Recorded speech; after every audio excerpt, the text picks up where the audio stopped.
see. So tell us more, Brian, of what they will learn. What benefit will they get? Well, one of the things when I was broke until I was in my 30s, and then I became a studying machine, and I began to learn everything, and I wanted to be smart. So I began to study philosophy, and I read the outlines of the basic teachings of all the great philosophers going back to Socrates and Plato and Aristotle. And one of the things I learned about Aristotle, he said that all development in humankind comes in with the development of character.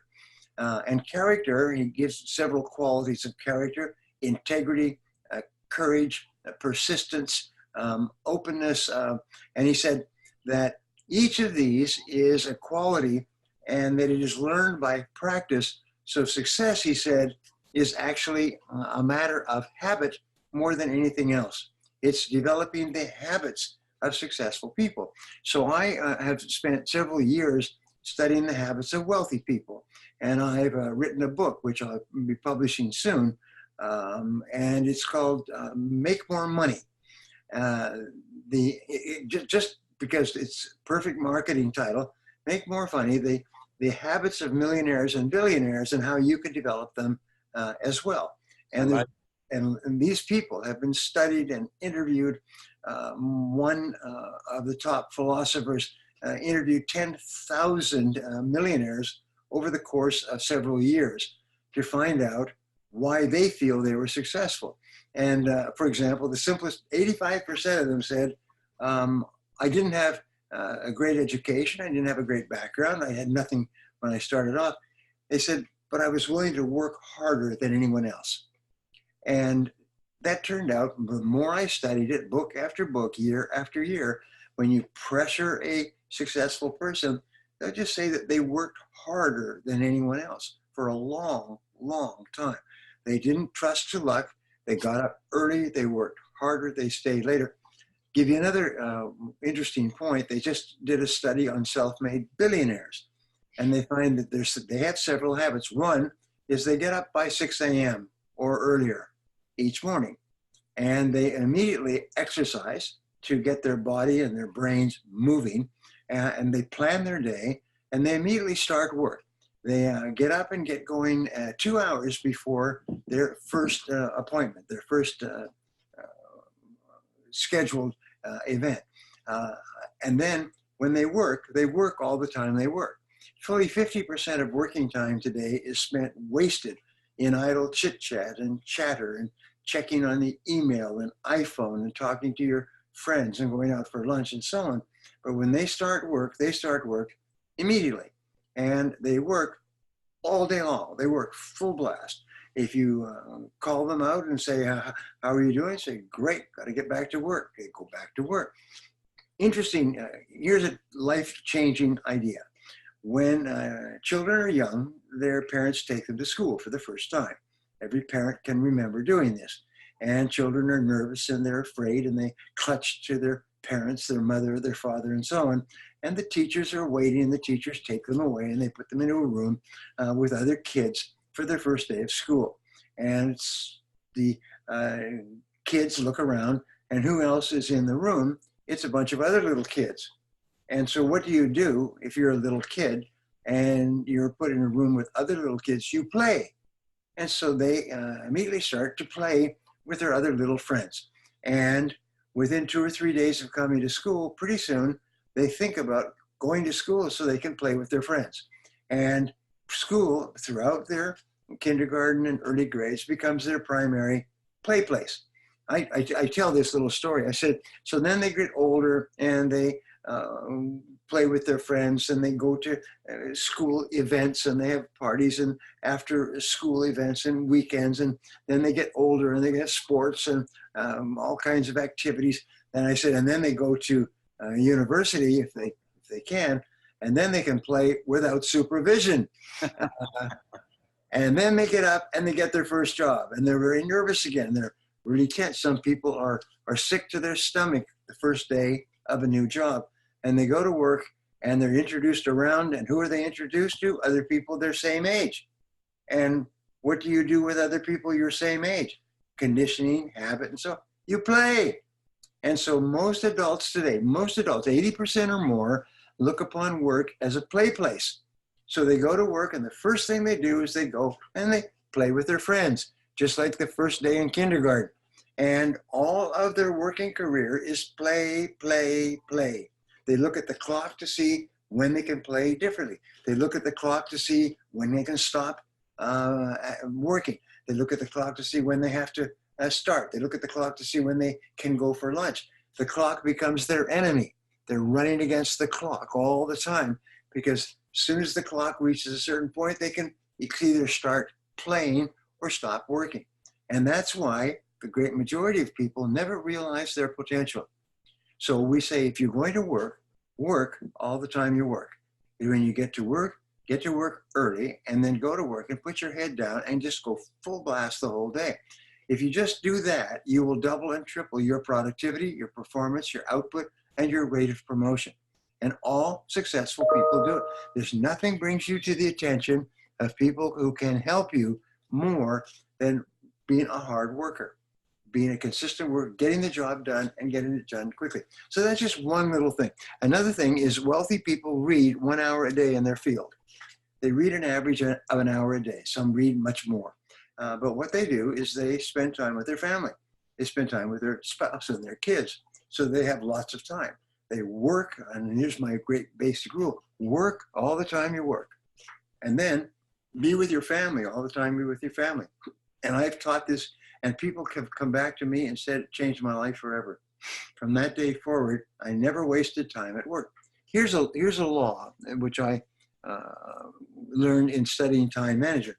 You know, I'm the best-selling author of time management books in the world, in 46 languages, millions of copies everywhere. Because I studied the subject, and I started to write it down. But what I did is I wrote down syntheses. And the most important part of time management is to not procrastinate. So what I do is I teach people how to get started and complete the task and not procrastinate. And it makes people rich. Companies buy 1,000 copies of my books. Companies take the books and teach everybody how to start work and not procrastinate. And it becomes locked in. And suddenly they're paid more, they're promoted faster, they're moving up in their life, they feel good about themselves, and so on. And so there's a law that I came across, and it's called the law of the excluded alternative. The law of the excluded alternative says that doing one thing means not doing something else. Right. And Edward de Bono wrote about this, the brain expert from Britain. He said, before you do anything, you have to ask, what will I not be doing if I do this? Because if I do this, I cannot do that. And sometimes that is life-changing, career-changing, vitally important to your boss or to your company. So what you have to do is stop. Stephen Covey had this wonderful observation, which he got from someone else, who got from someone else. He said that most people go through what is called stimulus response. Is they get an idea, somebody says something to them, they see something, and they immediately respond. Talk, go for lunch, chat, waste time, watch TV, change channels, check your email, and so on.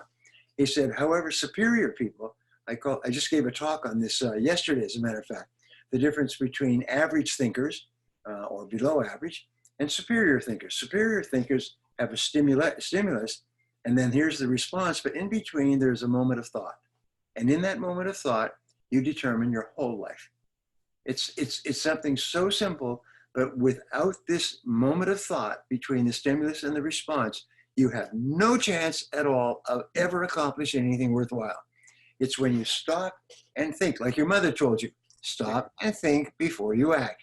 Well, if you stop and think before you act, you will almost always act better. You'll almost always come to a better conclusion that will help you and help you again and help you again. And soon it becomes a habit. I have worked with millionaires and multimillionaires and billionaires, and I've been quite astonished. The wealthier people are, the more time they take to think before they act or commit themselves. You present them with an idea, and they say, well, let me think about that for a while. Let me just think about it over the weekend. Let me think about it. And what they found, I call it the 72-hour rule. If you have an important decision to make that involves serious consequences, for your time or your money, your career. Give yourself 72 hours and just let it steep like tea. Just let it steep for 72 hours, and you will make a vastly superior decision than if you just went stimulus response. So if you have the time and you can put off the time, give yourself 72 hours. That alone can make you rich. If you took 72 hours for every important decision that you make, you will make more and more, better and better decisions. And pretty soon you'll be earning more than you ever dreamed possible. Yes. And so I am bringing you, for all of Americans, to Los Angeles, and for all Canadians to Toronto, and for people around the world, they can choose whichever is closer, Toronto or Los Angeles. And you can be in a room with me, but also with this wise master, this Jedi master who preceded me on stage and whom I learned from when I was just a little boy, a boy speaker, and he was already world famous. It's April 4 and 5 in Los Angeles, 2020. Right. And May 1, 2, 3 in Toronto in 2020. And there's 2 levels of tickets. Let me just explain. There's general admission, where you come and enjoy all the days and learn like crazy, network. And then there's the VIP, which I strongly recommend because they always sell out first and we can only have a limited number of them. At VIP level, you get a special registration desk so you don't have to wait. You get a special name tag so people can see that you're special. You're first admitted to the room so you can sit where you want.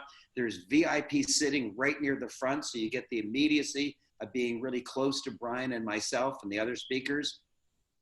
But on top of that, you get an individual photograph with Brian Tracy. I don't mean a group photo. I mean you and Brian Tracy, and then the next person and Brian Tracy. But you get your own picture with Brian Tracy and lunch every day. It's an amazing deal. Click on the link and you will be able to choose either Los Angeles or Toronto, and then you'll choose either VIP or general admission, whatever your pocketbook can handle, and be there and come up and hug me and just be grateful and be happy.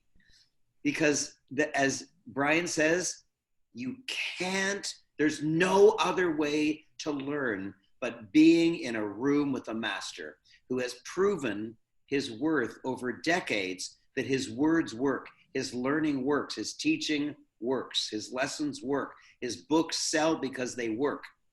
And I am so overjoyed that I am finally, after all these years, correcting a mistake that I brought so many other experts to my stage and not Brian Tracy, my old buddy. That's very flattering. That's very flattering, Raymond. Thank you. Because I think of you at the same level. I've learned so much from you over the years.